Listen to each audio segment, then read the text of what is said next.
যে সমস্ত শিক্ষার্থী রবীন্দ্র মুক্ত ওপেন স্কুলে মাধ্যমিকে ভর্তি হয়েছো বা যে সমস্ত শিক্ষার্থী মাধ্যমিকে ভর্তি হবে বলে ভাবছো, তারা এই ভিডিওটি একবার সম্পূর্ণ দেখে নেবে। দেখো, মাধ্যমিক বছরে দুবার পরীক্ষা হয়ে থাকে, এক জুন মাসে আর এক ডিসেম্বর মাসে। যে সমস্ত শিক্ষার্থী জুন মাসে ভর্তি হয়েছো তারা পরের বছর জুন মাসে পরীক্ষা দিতে পারবে, আর যে সমস্ত শিক্ষার্থী ডিসেম্বরে ভর্তি হয়েছিলে তারা পরের বছর ডিসেম্বরে ভর্তি হতে পারবে। তাহলে এবার বলি জিনিসটা, ধরো যে সমস্ত শিক্ষার্থী 2023 সালে জুন মাসে ভর্তি হয়েছিল তারা 2024-এর জুন মাসে মাধ্যমিক পরীক্ষা দিতে পারবে, বা যে সমস্ত শিক্ষার্থী 2023-এর ডিসেম্বরে ভর্তি হয়েছো তারা 2024-এর ডিসেম্বরে মাধ্যমিক পরীক্ষা দিতে পারবে। তোমাদের টোটাল 7টা বিষয়। 7টা বিষয়ের মধ্যে অন্যতম একটি বিষয় হলো জীবন বিজ্ঞান। দেখো, মাধ্যমিকে 2023 জুন মাসের আগে পর্যন্ত ছিল ওল্ড সিলেবাস, 2023 জুন মাসের পরে এসেছে নিউ সিলেবাস। তাহলে নিউ সিলেবাস কেমন, কি পড়তে হবে, কিভাবে পরীক্ষা দিতে হবে, সে বিষয়ে আমি এই বিষয়ে ডিটেলসে আলোচনা করব। ভিডিওটি প্রথম থেকে শেষ পর্যন্ত তোমরা না টেনে প্রত্যেকটা অংশ ভালোভাবে দেখবে। কারোর যদি কোনো কোশ্চেন থাকে অবশ্যই কমেন্ট বক্সে জানাবে। ভিডিওটি যদি ভালো লেগে থাকে লাইক কমেন্ট শেয়ার করে দিও। আমি তোমাদের সঙ্গে রয়েছি গোপাল স্যার। রবীন্দ্র মুক্ত ও নেতাজি ওপেনের সমস্ত বিষয়ে সাজেশন ভিত্তিক নোটস পাওয়া যায়। নোটস নেওয়ার পরে অনলাইন ও অফলাইন ক্লাসের সুবিধা পাবেন সম্পূর্ণ ফ্রিতে। দেখো, মাধ্যমিকের সিলেবাস কি রয়েছে, কত নাম্বারের পরীক্ষা দিতে হবে। স্যার, এতগুলো অধ্যায় আমার পক্ষে কি পড়া সম্ভব? কোন অধ্যায়গুলো বেশি ইম্পর্ট্যান্ট বা কোন অধ্যায়গুলো সহজ? কেন সহজ বলছি, কারণ অনেক শিক্ষার্থী যারা কোনো কারণে আগে মাধ্যমিক দিতে পারোনি বা অনেক আগে পড়াশোনা ছেড়ে দিয়েছো, তারা হয়তো মাধ্যমিক দিতে চাইছো বা মাধ্যমিক এবছর এক্সাম দেবে। তাদের প্রথম উদ্দেশ্য হলো আগে পরীক্ষাতে পাস করা, সেকেন্ড উদ্দেশ্য হলো কিভাবে ভালো রেজাল্ট করব। তাহলে আগে পাস করা, তাহলে পাস করতে গেলে কোন কোন অধ্যায়গুলো পড়ব বা কোন কোন অধ্যায়গুলো সহজ হবে তা আমি এই ভিডিও শেষে আলোচনা করে দেব। আগে সিলেবাসটা একবার দেখে নাও। সবার আগে বলি, দেখো টোটাল তোমাকে পরীক্ষা দিতে হবে 100 নাম্বারের। রেগুলারে যেমন শিক্ষার্থীর সেন্টার পড়ে অন্য স্কুলে বা আদার স্কুলে, এখানেও তোমাদের সেন্টার পড়বে অন্য একটি স্কুলে।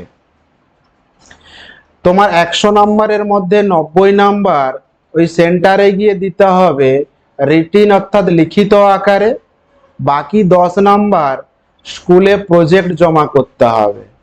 স্যার, প্রজেক্টে কি লিখব, প্রজেক্ট কখন জমা করতে হয়, সে সমস্ত বিষয় আমি অন্য ভিডিওতে আলোচনা করব। তাই প্রত্যেকটা তথ্য সবার আগে পেতে চ্যানেলটি সাবস্ক্রাইব করে রাখবে।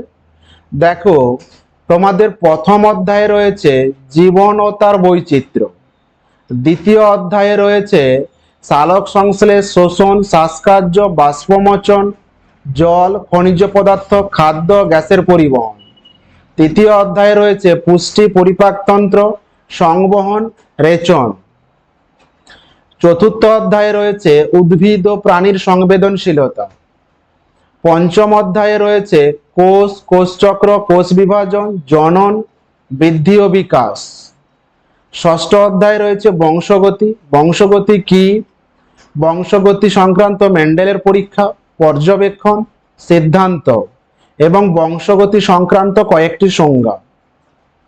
এছাড়াও রয়েছে মেন্ডেলের সূত্র, সূত্রের বিচ্যুতি, মানব কল্যাণের সুপ্রজনন বিদ্যা, বংশগতি বিজ্ঞানের প্রয়োগ, জিনগত কয়েকটি বংশগত রোগ যেমন থ্যালাসেমিয়া, হিমোফিলিয়া, বন্ধ্যাত্বতা। সপ্তম অধ্যায়ে রয়েছে অভিযোজন। অভিযোজন কি? অভিযোজনের উদ্দেশ্য, অভিযোজনের সঙ্গে অভিব্যক্তি সম্পর্ক, বাসস্থান অনুযায়ী অভিযোজনের প্রকারভেদ, উদ্ভিদের অভিযোজন, প্রাণীর অভিযোজন। অষ্টম অধ্যায়ে রয়েছে অভিব্যক্তি বা বিবর্তন। বিবর্তন কি? বিভিন্ন রাজ্যের অভিব্যক্তি, প্রাণী রাজ্যের অভিব্যক্তি, অভিব্যক্তি সপক্ষে অঙ্গ সংস্থানগত প্রমাণ, জীবাশ্ম ঘটিত প্রমাণ, অভিব্যক্তির মতবাদ, ল্যামার্কবাদ, ডারউইনবাদ, মিউটেশন তত্ত্ব। নবম অধ্যায়ে রয়েছে জীববৈচিত্র্য ও তার সংরক্ষণ। জীববৈচিত্র্য কি? জীববৈচিত্র্যের গুরুত্ব, বিভিন্ন প্রকারের জীববৈচিত্র্য, বিভিন্ন হটস্পট, হটস্পটের উদাহরণ, সংরক্ষণ ও তার প্রয়োজনীয়তা। JFM PBR এর ভূমিকা, বিপদগ্রস্ত উদ্ভিদ ও প্রাণী।